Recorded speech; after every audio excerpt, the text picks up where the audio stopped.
정치적으로 보수 진보, 삶의 스탠스에서 보수 진보는 또 다른 거잖아요. 예. 제가 예를 들어서 정치적은 진보지만 뭐 동성애를 개인적으로 반대할 수도 있는 거고, 그렇죠. 기업 가치와 노동 가치 중에 뭐 비슷하게도 볼 수 있는 거고, 소득보다 분배를 오히려 소득을 더 중히 여길 수도 있는 거니까, 성장을 더 중히 여길 수도 있는 거니까. 근데 대한민국에서 보수와 진보는 일단 북한. 보수는 북한을 주적으로 봅니다. 그리고 진보는 언젠가는 통일을 위해 함께 노력해야 될 잠정적 특수관계, 민족 공동체로 보려는 시각이 분명히 있습니다. 그리고 보수는 누가 뭐라고 해도 이승만과 박정희를 추종합니다. 그리고 진보는 김대중 노무현의 정신을 계승하려고 하는 부분이 있고, 예. 일본을 바라볼 때 보수는 저 일본 덕분에 우리가 식민지 근대화론에 성공했다. 근데 식민지 시대에 그래도 근대화로 가는 길목에 있어서 일본의 도움을 받았다. 근데 진보는 그 카이로 선언에 나오는 문구처럼 일제강점기 35년은 조선인은 노예적 삶을 살았다. 그러니까 이 차이가 일본을 바라보는 진보와 보수의 차이라고 생각을 하거든요. 예. 대한민국의 우파나 좌파는 다 진보입니다. 근데 지금 대한민국의 약간 코미디적 양상이 뭐냐면 스스로 보수라고 이야기하면서 자유를 강조해요. 그래서 우리가 흥선대원군을 어떻게 바라보십니까? 그럼 수급하라 그러잖아요. 그렇죠. 왜냐하면 당시 대원군이 통상수교 거부 정책을 펴므로 인해서 조선의 근대화를 막았다. 조선의 근대화의 발목을 잡은 게 흥선대원군 아니냐라는 비판이 있지만 흥선대원군의 업적 중에 호포법이라는 게 있습니다. 이게 뭐냐면 원래 군역의 의무는 일반 평민만 지는 건데 너희들 삼지창 들거나 군포 내거나 둘 중에 하나 하라는 거죠. 이건 엄청나게 개혁적인 겁니다. 서원을 철폐한 게 얼마나 대단한 거냐면요. 서원은 선현, 먼저 살다가 훌륭한 유생입니다. 선현에 대한 제사를 모시는 곳인데 하물며 도적들이 숨어 살았어야 되겠냐. 나는 공자가 다시 태어난다고 하더라도 우리 백성을 힘들게 하면 용서하지 않겠다. 이게 뭐냐면 근데 조선은 500년 동안의 성리학 국가였습니다. 어떤 지배자도 군주도 성리학 공자를 비난하지 못했습니다. 그러니까 그런 측면을 보면 엄청나게 개혁적이죠.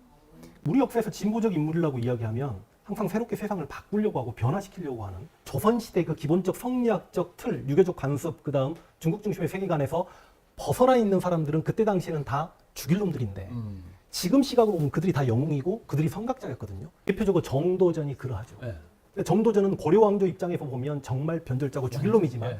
역성혁명을 꿈꿨고 나주로 유배가 있을 때 이 민초들을 위한 나라를 만들어보고 싶다. 민본적 나라를 만들어보고 싶다는 걸 실천한 사람이고 또 영화 광해.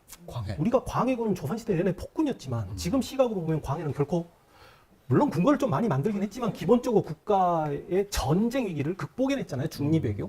이게 그러니까 얼마나 시대를 앞서간 사람입니까? 또 이제 남한산성, 최명길. 영화 나왔잖아요. 예. 그 최명길을 새로운 시각으로 이렇게 바라보려고 하는 그런 것도 있고 조선 선조 때 정열입 모반 사건. 그럼 예를 들어서 정열입은 반역의 대명사지만 대동계를 만들고 대동계의 양반부터 노비까지 다 한 명의 계원으로 들어가고 그리고 이런 연설을 합니다. 세상은 공물이다. 공물이 어떻게 주인이 있을 수 있냐? 그럼 누가 만차나 백성들을 통치해야 되냐? 백성들이 원하는 사람들이 통치해야 되는 거 아니냐? 이거 일종의 공화정이거든요. 그러니까 16세기의 공화정이면 이게 유럽하고 한번 비교를 해봐야 되겠습니다만 몇백 년을 앞선 거죠. 세종대왕은 그럼 과연 보수냐 진보냐? 그러니까 예를 들어서 신분제라든지 노비제를 폐지하지는 않았지만 노비에 대한 엄청난 사랑의 모습을 보였죠. 세종대왕은 한글을 창제했습니다. 이게 어찌 보면 문자, 기득권이잖아요. 예. 우리만 책을 읽고 글을 쓸 수 있는데 근데 세종대왕께서는 나는 싫다. 마음 백성들이 글을 알아서 송사의 억울함을 없게 만들어주는 게 이게 군주의 의무 아니냐. 그렇게 치면 굉장히 진보적이죠.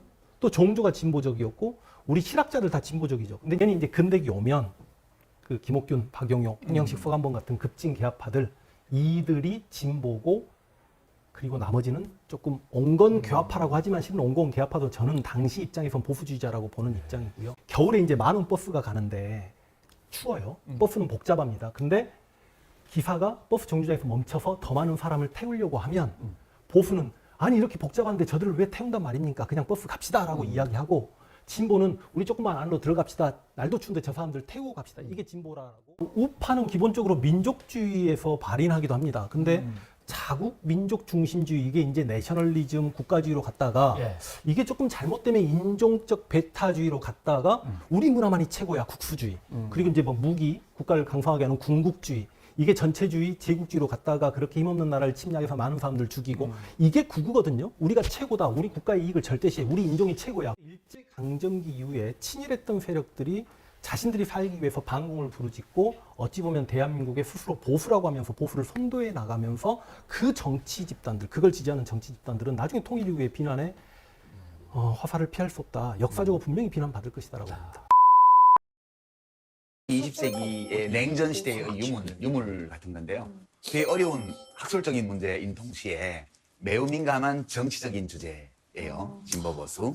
진보와 보수를 나누는 기준은 여러 가지로 생각할 수 있어요. 어떤 분들은 뭐 해외 파병에 찬성하면 보수, 반대하면 진보.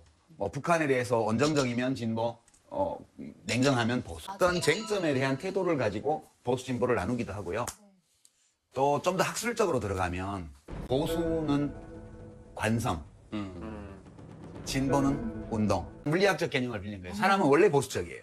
하던 대로 하려고 해요. 그게 편하기 때문에. 근데 사람들 중에는 그거 왜 하던 대로 해? 좀 바꿔야지. 그럼 방향을 바꾸거나 속도를 가속하거나 이렇게 해야 되잖아요. 그래서 이거는 운동 에너지예요, 사회. 보수 진보라는 단일 잣대로 재단하기는 어려워요. 맞아. 이타적 행동을 하려는 성향도 우리의 본성 중의 일부고요. 나를 중심으로 놓고 하려는 이 모든 것들도 인간 본성의 가장 깊은 곳에 있는 우리의 모습이에요.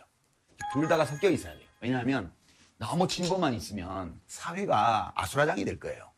해마다 혁명이 일어날지도 몰라. 보수만 몽땅 있으면 사회가 그냥 썩어 자빠져서 수렁으로 들어갈 때도 아무것도 안 할 거예요. 그래서 우리가 새는 양날개로 난다는